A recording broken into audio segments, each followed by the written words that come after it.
Step into a world of wonder at magical little minds. Get ready for fantastic stories that will transport you to extraordinary places. Remember to spread the magic by liking this video and subscribing to our channel.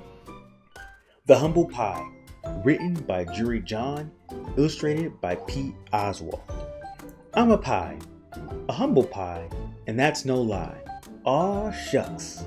I don't brag, I won't gloat, I never take credit. I go with the flow, I stay low-key, down low. I'm never showy, oh no.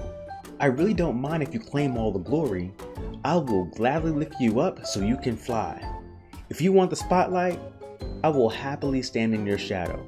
Sure, every once in a while I yearn for a little recognition, a sense that somebody has some idea of what I've been up to, but mostly, I'm okay with being overlooked. It's part of my day-to-day life. That's just how it goes. Meanwhile, my best friend is a cake named Jake. We've known each other forever. He makes everything, and I mean everything, look easy. For instance, he always gets the best grades. He's absolutely amazing at sports. Piece of cake. His social skills are top-notch. Here he is at a birthday party. Watch how he mingles. Note how he makes everybody feel comfortable. Look how he lights up the room. And here I am in the background, mopping up the spills, taking out the trash, refreshing the appetizers, wrangling the toddlers, and making sure everything runs smoothly. It's who I am. It's what I do. I'm used to it. In fact, nobody notices pie when there's cake nearby. Yes, Jake is my best bud, and I'm content to just stand next to him, lending my support so he can shine. Because I'm a pie, a humble pie, and that's no lie. Aw shucks. But something happened recently that changed the way I see myself. Listen to this. One fateful afternoon, our science teacher, Mr. Berryman, announced that we could select our own lab partners for a project. We would have a week to prepare a presentation. Jake and I paired up, of course. I was pretty excited. What a dream team. Yes! On Monday, we brainstormed. On Tuesday, we sketched out our plan. Jake got a little off track though. On Wednesday, Jake said that he'd be late. Then, he never showed up. On Thursday, it was just me again. On Friday, I started building our project by myself. Sheesh. It turned out that Jake was busy with nearly every extracurricular activity in existence. Finally, the night before the project was due, Jake called to say that he would be late. He had some half-baked excuse. This really takes the cake, I thought. I'd had enough. I was beyond overwhelmed. There was no way I'd be able to finish in time. Suddenly, I was sweating, and my palms were clammy, and I felt a little wobbly. I realized that I needed to say something. Anything. I didn't exactly love the idea of confronting my best friend, but it had to be done. And for once, I wasn't going to sugarcoat it.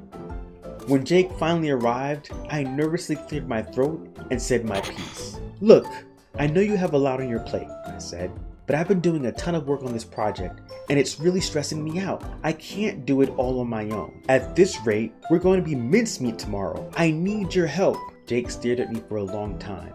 Then he looked out the window. He furrowed his cake brow. What if I had made a huge mistake? What if Jake didn't want to be my friend anymore? Maybe I should have just done the work and kept quiet, as usual. Jake let out a deep breath. Then he nodded. You're 100% right, he said. I'm really sorry, and I'm glad you said something. I don't deserve any credit on this assignment. I'm such a flake. I shook my head. You're not a flake, Jake, I said. You've just been busy. And the good news is that there's still plenty for us to do as a team. I know you will rise to the occasion. You have layers of talent. Jake smiled. Aw shucks, he said. In that moment, I realized something important. For so long, I had convinced myself that being humble meant staying unappreciated and unseen and occasionally getting walked all over. But there's nothing wrong with having a tough conversation, asking for help, or making sure you're being treated fairly. And Jake realized something too. True excellence in life is about more than grades and sports and activities.